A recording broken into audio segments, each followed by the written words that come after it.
फिर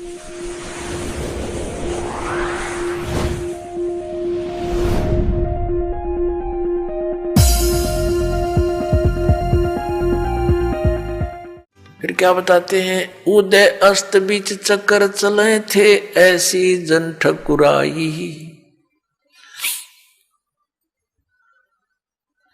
चुनक ऋषि स्वर कल्प किया, तब खोज न पाया राई। मन तू सुख के सागर बसरे, भाई और न ऐसा यश रे। जैसे एक मानदाता चक्रवर्ती यानी पूरी पृथ्वी के शासक थे, सार्वभौम उसका राज्य था, और चुनक ऋषि ने उसका सर्वनाश कर डाला। कितने ठाठ बाट थे, पता नहीं क्या आशाएं लगा रखी थी, और ऐसा काल ने घटना घटा दी, पूरी सेना मार दी गई और वो कंगाल हो गया। जैसे सर्व सोने की लंका थी, वो रावण से रणधीर में परमात्मा में याद दिलाते हैं। जैसे किसी का संतान नहीं है तो उसको एक तरफ रहे भगवान, बच्चे हो, मेरा संतान प्राप्ति हो। और इस तत्व ज्ञान के अभाव से तो हम पुत्री को तो संतान में नहीं गिना करते हैं, पुत्र हो बस। हरि ने मूर्ख बना रखा था नकली गुरुओं ने कि जिसका पुत्र नहीं है ना, उसका मोक्ष नहीं हो, उसकी गति नहीं हो। कमाल की बात करते हैं कि पुत्र फिर उसके श्राद्ध निकालेगा। उन्हें पता पेट भरो न बेटी तो ब्याही जाएगी, तुमने क्यों मिल रहा है कोई ना है, पुत्र होगा तो तुम्हें कुछ ना कुछ करवाते रहेंगे उससे। वो मूर्खता बना रहे थे न्यू, लेकिन हमारे अंदर वो एक ऐसी कसक भर दी कि जिसका पुत्र नहीं है वो तो बात है नहीं। तो कहने का भाव ये परमात्मा में याद दिलाते हैं, 1 लख पूत 1.25 लाख नाती, उस रावण के दीवान बाती। क्या मांगू कुछ स्थिर ना रहाई, ये देखत नैन चला जग जाई। आप एक पुत्र को प्राप्त करके और क्या चाहते हो, सर्व सोने की लंका थी, 1 लख पूत 1.25 लाख नाती, यानी 1 लाख पुत्र थे, 1.25 लाख रिश्तेदार थे, और आज उसका कोई दीपक जगाने वाला नहीं शेष बचा, सारे हुए भी मर गए। यहां भाई झूठी ये काल ने प्रेरणा कर रखी आपके अंदर, और इनसे मन हटके चले। परमात्मा जो देता है, बेटा दो या बेटी, सब्र करे, मालिक पर विश्वास रखे और अपनी भक्ति ठीक करे। तो क्या बताते हैं परमात्मा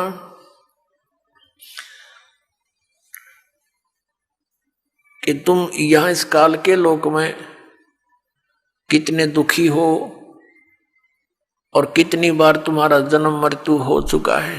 क्या बताते हैं, कोटि जन्म तन भरमत होगे, कुछ ना हाथ लग्या रे। कुकर सुकर खरबया बोरे, कौआ हंस बुगारे। कोटि जन्म तू राजा की न्या, मिटी न मन की आशा। भिक्षुक होके दर दर घूम्या, मिलान निर्गुण रासा। इंद्र कुबेर ईश की पदवी, ब्रह्मा वरुण धर्मराया। विष्णुनाथ के पुर को जाके तू फिर भी वापस आया। असंग जन्म तन मरत्या होगे, जीवित क्यों न मरे रे। 12 मद महल मठ बोरे, बोर न दे धरे रे। दोजक भिष्ट सभी ते देखे, राजपाट के रसिया। 3 लोक से तरपत नाही, ये मन भोगी खसिया। सतगुरु मिले तो इच्छा मेटे, पद मिल पदे समाना। चल हंसा उस लोक पठाऊं, जो आद अमर अस्थान। 4 मुक्ति जहाँ चंपी करती, माया होरी दासी। दास गरीब अभय पद पर से, वो मिले राम अविनाशी। आदरणीय गरीबदास साहिब जी को परमात्मा सतपुरुष कबीर परमेश्वर स्वयं सतलोक से आकर के गांव छुड़ाने के जंगल में, जहां वो गौवें चरा रहे थे, 10 वर्ष के बालक और साथ में और भी बहुत से बड़े आयु के पाली गवाले थे। तो वहां परमात्मा जिंदा बाबा का रूप बना करके एक यात्री की तरह आ रहे थे, सतलोक से आकर उतरे, ऐसे चलते दिखाई दिए। बच्चे वहां खाना खा रहे थे। तब परमात्मा को देखकर साधु संत में बड़े बड़े पाली थे, ग्वाले, और सबसे छोटा गरीबदास जी थे, बालक 10 वर्ष का।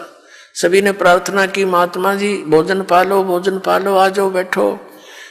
परमात्मा ने कहा जिंदा बाबा के रूप में कि बच्चों, भोजन तो मैं अपने गांव में खा के आया हूं।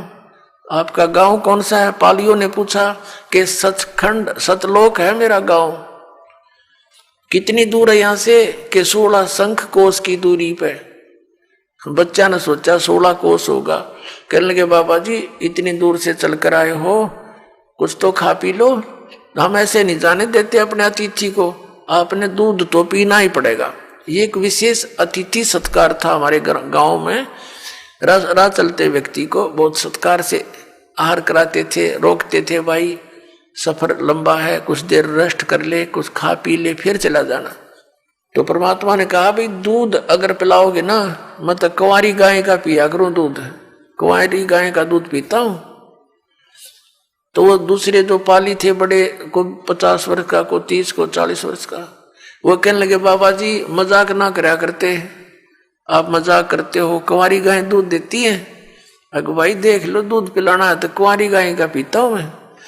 तो गरीबदास जी लाए एक बछिया पकड़ के, 100-150 गाय वहां चल रही थी, गौवे। कुंवारी बछिया लाए जो दूध पीना छोड़ रखा था 1.5 वर्ष की आयु की, और कहा देखो महाराज इसके बच्चा तो है नहीं, दूध कैसे देगी, जैसे बालक बोला करते हैं। परमात्मा ने कहा कोई पात्र है दूध निकालने का? कहा जी ये छोटा सा 5-7 किलो का वो घड़ा था, छोटा 2 मांझ कर रखा हुआ था। कहने लगे इसको यहाँ रखो, इसके नीचे। कबीर परमेश्वर ने जिंदा बाबा के रूप में उस गऊ के कमर पर थपथपी मार दिया, आशीर्वाद भरा हाथ रख दिया। उसी समय लंबे लंबे सतन हो गए और दूध की धार निकली 4 स्तनों से। जब वो पात्र भर गया, गरीबदास जी लेकर आगे, नो बोले ले महाराज जी पी लो, आपने निकाल लेते। अब आधा परमेश्वर ने पिया, शेष छोड़ दिया। नो बोला, परमात्मा ने कहा ले भाई बच्चों दूध पी लो, ये अमृत है, ये सतलोक से आया है मेरे गांव से। अब वो पाली कहने लगे हम ना पीवा जादू जंत्र का, तो के बेरा किस जाति का तने झूठा कर दिया, अब तक बिल्कुल ना पीवा। वो तो उठकर चले गए, वो नो भी डर गए, मेरा निकी सा जादूगर है, बच्चिया का दूध निकाल दिया। गरीबदास जी ने कहा लाओ जी मुझे दे दो आपका ये अमृत, कैसे कब मिला? यानी कहते हैं सकल पदार्थ है जग माही, कर्म ही नर पावे नाही। फिर गरीबदास जी को परमात्मा सचखंड लेकर गए थे, पूरे सतलोक से सारी व्यवस्था से परिचित करवाए, जैसे आदरणीय नानक साहिब जी को साथ लेकर गए थे। ऐसे इन महापुरुषों को जिसके आपको दास शुभ नाम गिनाता है, इनके साथ सबके साथ ऐसी ही लीला की थी। आदरणीय गरीबदास साहिब जी को मृत जान लिया था और चिता पर रख दिया था। 8-10 घंटे बीत गए थे इस प्रोसीजर में। फिर परमात्मा ने आत्मा वापस बॉडी में भेज दिया, एकदम खड़े हो गए, चिता से अपने आप उठकर चल पड़े। उसके बाद ये अमृतवाणी बोलनी शुरू करी थी। मन तू चल रे सुख के सागर, जहां शब्द सिंधु रत्नागर, कोट जन्म तन भर मत होगे, कुछ ना हाथ लगा रे, कुकर सुकर खरबया बोरे, कौआ हंस बुगारे। उस आंख को देखे सचखंड सतलोक को ऐसे वर्णन किया कि कोटि जन्म तन भर मत होगे, कुछ ना हाथ लगा रे। इस काल के जाल को समझने के लिए एक छोटा सा उदाहरण दास आपके सुनाना चाहता है। आदरणीय नानक साहिब जी सतयुग के अंदर यही आत्मा, पुण्यात्मा राजा अम्बरीश थे। राजा अम्बरीश एक बहुत बड़े साधक थे, पुण्यकर्मी प्राणी थे, दयालु थे। अब देखो पुण्यात्माओं, परमात्मा की एक वाणी है कबीर परमेश्वर की कि जो जन मेरी शरण है, ताका हूं मैं दास, गेल गेल लाग्या फिरूं जब तक धरती आकाश। फिर क्या बताते हैं, गोता मारूं स्वर्ग में, जा बैठूं पाताले, कहे कबीर ढूंढता फिरूं अपने हीरे मोती लाल। तो ये परमात्मा हमारे साथ पहले से ही थे। हमें भ्रम था कि हम ये साधनाएं कर रहे हैं, शायद हमें इनसे लाभ हो रहा, नहीं। तो ये परमात्मा हमारे साथ रहते हैं, कभी भी आकर प्रकट हो जाते हैं और उन आत्माओं को भक्ति में लगा जाते हैं। जैसे ऋषभ देव जी थे जो जैन धर्म के प्रथम तीर्थंकर, वो बहुत बड़े पुण्यकर्मी प्राणी थे, राजा थे, उनको भी आकर मिले थे, प्रेरणा करके भाई भक्ति बिना गुजारा नहीं, ये राजपाट तो 10 दिन का है, चाहे तुम लाखों वर्ष भी आयु है तुम्हारी। तो प्रेरित होकर भक्ति कर लग गए थे। जैसे भी वो तो अलग बात है, कुछ तो मालिक के नाम पर लगता है, उसका कुछ राहत तो मिलती ही है, लेकिन मोक्ष से वंचित रह ही जाते हैं। तो ऐसे ही अम्बरीश राजा को परमात्मा मिले, तो उसमें प्रेरणा तो होगी भक्ति की, क्योंकि राजा भक्ति नहीं चाहता कभी भी, वो तो बकवाद चाहे सारा दिन व्यवस्था में सारे ठाठ बाट, एक वचन में सब कुछ हिल जा, सारी बकवाद करता जो ना करण की होती है। तो उन बकवादों के करते करते भगवान उनको जाके जगाते हैं कि ये क्या कर रहा भोली आत्मा, तू जो काम करने का वो तो भूल चुका है। तो फिर अम्बरीश राजा की, क्योंकि पिछले पुण्यकर्मी प्राणी होते हैं, थोड़ी सी प्रेरणा से ही वो एकदम जाग जाते हैं, तो भक्ति का लग गया। लेकिन परमात्मा वाले ज्ञान को ना स्वीकार किया, उन ऋषियों वाले ज्ञान से ही प्रारंभ कर दिया। चलो वो भी अच्छी बात, क्योंकि ब्रह्म तक की साधना से भी कुछ तो राहत मिलती ही है, पर मोक्ष फिर भी नहीं होता। तो राजा अम्बरीश इतने जबरदस्त ढंग से भक्ति करने लगे, सच्चे भाव से, विनम्र भाव से। दुर्वासा एक बहुत बड़ा सिद्ध पुरुष हुए हैं, उनके सामने उनकी फुकाड़ में कहते हैं घास भी जलाया करता था, और राजा अम्बरीश के दरबार में उसने माथा टेक दिया था उनकी भक्ति के शक्ति के सामने। ऐसी भक्त थे। उसके बाद वही आत्मा राजा जनक हुए। राजा जनक शादीशुदा थे, कई सैकड़ों रानियां थी, हजारों की संख्या में लिखा उनकी रानियां थी, और फिर भी भगत, दृढ़ भगत थे। उनको भी परमात्मा मिले थे कि ये क्या कर रहा भक्त, भक्ति बिना गुजारा नहीं। तो उसको इतनी प्रेरणा हुई, वो भक्ति में जबरदस्त ढंग से लगा। और ये सुखदेव नाम के ऋषि जो गर्भ से ही सिद्धि युक्त जन्म लेकर आया था, आकाश में उड़ जाता था, तो स्वर्ग में जाने के बाद भगवान विष्णु ने उससे कहा था सुखदेव से कि सुखदेव बगैर गुरु के मोक्ष नहीं हो सकता, ये तेरी बैटरी थोड़े से दिन में डिस्चार्ज हो जाएगी, डाउन हो जाएगी, तो फिर पशु बनेगा, जाइए गुरु बनाइए। तो कहने का भाव, ये ज्यादा लंबा ना करके चैप्टर हम संक्षेप में सुनाते। तो उस ऋषि ने भी राजा जनक से उपदेश लिया था जब उसका कल्याण हुआ। अपने आत्माओं काल का जाल कितना भयंकर है। राजा जनक के इतिहास में लिखा है कि उसने बहुत बड़े बड़े यज्ञ किए, गौएं दान करी, ऋषि महर्षियों को एक एक दिन में करोड़ों गौएं दान करी, लाखों, और उनको उनके साथ में कपड़े दान किए, भोजन भंडारे करवाए। तो इतने पुण्य इकट्ठे कर लिए। जब वो जाने लगा संसार छोड़कर राजा जनक जी, तो विमान में बैठकर जावे थे। परमात्मा कहते हैं आए हैं सो जाएंगे ये राजा रंग फकीर, एक सिंहासन चढ़ कर चले और एक बंदे जात जजीर। एक तो परमात्मा के विमान में बैठ कर जाएंगे जो भक्ति कर रहे हैं, और जो भक्ति नहीं करते उनको यम के दूत अपराधियों की तरह बांध कर ले जाएंगे। जाना तो सबने है, लेकिन जाने जाने में कितना अंतर है। अब विमान में बैठ करके राजा जनक जा रहे थे, रास्ते में एक नरक आवा था।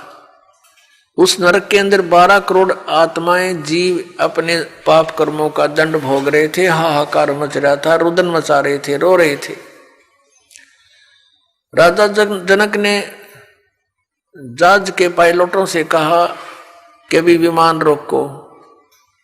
उन्होंने विमान रोक दिया कि ये रोने की आवाज कैसे आ रही है, कहाँ से आ रही है, पता करो। उन्होंने बताया जी यहाँ पर एक नरक है, इसके अंदर बहुत सी आत्माएं अपने कर्मों का दंड भोग रही हैं, वो रो रही हैं। राजा जनक ने कहा कि इनको छोड़ दो। अब उन पार्षदों ने बताया कि राजन अब यहाँ आपका हुक्म नहीं चलेगा, यहाँ तो धर्मराज का हुक्म चलता है। कहने लगे धर्मराज से मेरी बात कराओ। अब उन्हें संदेशा दिया, धर्मराज वहीं आ गए और कहा बोलो क्या बात है। राजा जनक ने कहा कि जो दुख पा रही है नरक के अंदर आत्माएं, इनको छोड़ दो। तो धर्मराज ने कहा जी यहाँ का विधान है, इसको ऐसे नहीं छोड़ सकते, जैसा प्राणी कर्म करता उसको भोगना ही पड़ता है। इन्होंने पाप किए हैं, भोग रहे हैं। तब राजा जनक ने कहा कि मुझे भी यहीं छोड़ दो, मैं नहीं जाता, मुझे भी इनके अंदर ही डाल दो, या इनको भी मेरे साथ ले चलो। इतने दयालु होते हैं साधु संत। अब धर्मराज ने एक अल्टरनेट निकाला कि जी ऐसे करो, आप अपने कुछ पुण्य इनके संकल्प कर दो, इनको दे दो, उस पुण्यों के प्रभाव के कारण हम इनको वहां ले जा सकते हैं। राजा जनक ने आव देखा ना ताव देखा, दयालुता के कारण अपने 50% पुण्य दान कर दिए। तो उन्होंने बिठा के विमान में, वो तो ये तो एक होटल वाले हैं, ये यहाँ का राजा, यहाँ का भगवान थे, उनको बिठा के दूसरे विमान में और उनके साथ ही स्वर्ग में भेज दिए। अपने आत्मा विचार करो, हम कितने ठगे जा रहे हैं, कहाँ भटक रहे हैं। अब जब तक राजा जनक के द्वारा दिए गए वो पुण्य उनके रहेंगे 12 करोड़ उन आत्माओं के पास, तब तक वो स्वर्ग में रहेंगे। स्वर्ग में उनका समय पूरा होते ही उन पुण्यों का तुरंत फिर उस नरक में आएंगे अपने पिछले पाप भोगने के लिए। पाप तो शेष उसके। और उधर से राजा जनक को ठग दिया, 50% डिस्चार्ज करवा दिया, वहीं पर डाउन उसका खत्म करवा दिया पुण्य। अब वही पुण्यात्मा स्वर्ग का समय भोग कर अब कलयुग के अंदर आदरणीय नानक साहेब जी के रूप में ये कालूराम मेहता खत्री के घर पे हिंदू परिवार में जन्म हुआ। और पहले तो हजारों की संख्या में नौकर होते थे, और फिर वही आत्मा एक सुल्तानपुर के राजा के यहाँ नौकर लगे आकर के। ये काल हमारे साथ ऐसे धोखा करता है। और वो परमात्मा कहता है, गोता मारूं स्वर्ग में जा बैठूं पाताले, कहे कबीर ढूंढता फेरूं अपने हीरे मोती लाल। जो जन मेरी शरण है ताका हूं मैं दासे, साथ साथ लाग्या फेरूं जब तक धरती आकाशे। वो परमात्मा सतयुग में भी उनसे मिले उस आत्मा से, फिर परमात्मा भक्ति पर लगा गए, त्रेता में भी मिले फिर भक्ति पर लगा गए, कहीं इनके भक्ति आस्था ना खत्म हो जावे। कितने दयालु हैं। फिर आकर मिल गए सुल्तानपुर में बेई नदी के पास, और फिर सचखंड में लेकर सारी व्यवस्था दे करके अब फिर पारे कर दिए।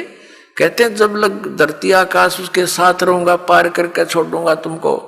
लेकिन हमने थोड़ा सतर्क होना पड़ेगा इस काल के सारे जाल को समझकर।